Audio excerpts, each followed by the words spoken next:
JK Yadav Films present डंडा उठा के हमारे भतर पहना विकास लीगा सीतामढ़ी JK Yadav Films डंडा उठा के हमारे भतर नया हमर शादी भइल नया बानी कनिया नया हमर शादी भइल नया बानी कनिया मोंगले भतार लेके गनी हम पनिया कोमल कलाई ठोले हमार पैना उठा के हमारे भतार लाठी उठा के हमारे भतार नया हमर शादी भइल नया बानी कनिया मोंगले भतार लेके गनी हम पनिया कोमल कलाई ठोले हमार डंडा उठा के हमारे भतर पहना उठा के हमारे भतर JK Yadav Films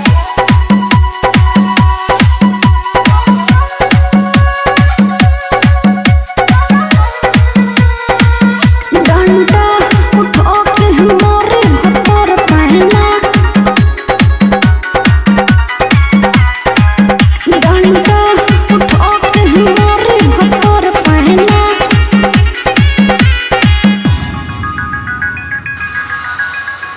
मारेल सैया पलनिया धरा के बाल पकड़ के आगे नी होरा के बाल पकड़ के आगे नी होरा के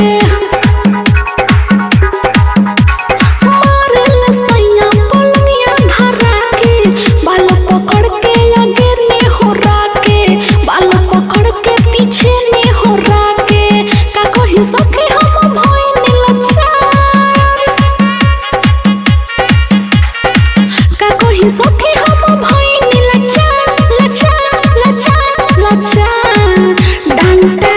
धरा के हमारे भतर पैना धरा के हमारे भतर JK Yadav Films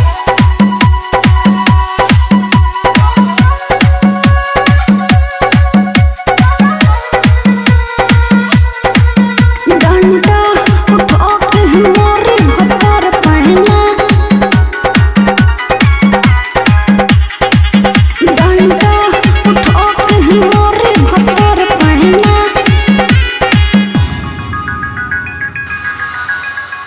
गिरे दीपक ऐसन मिलल भतर हो राजा मनोरमा के ठीक रहे प्यार हो राजा मनोरमा के ठीक रहे प्यार हो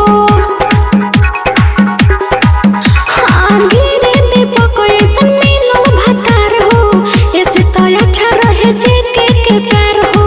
ऐसे तो अच्छा रहे जेके के प्यार हो का कहि सखी हम भइनी लच्छा का कहि सखी हम भइनी लच्छा डंडा उठा के हमारे भतर पहना उठा के मारे भतर डंडा उठा के हमारे भतर पहना उठा के हमारे भतर छोना JK Yadav Films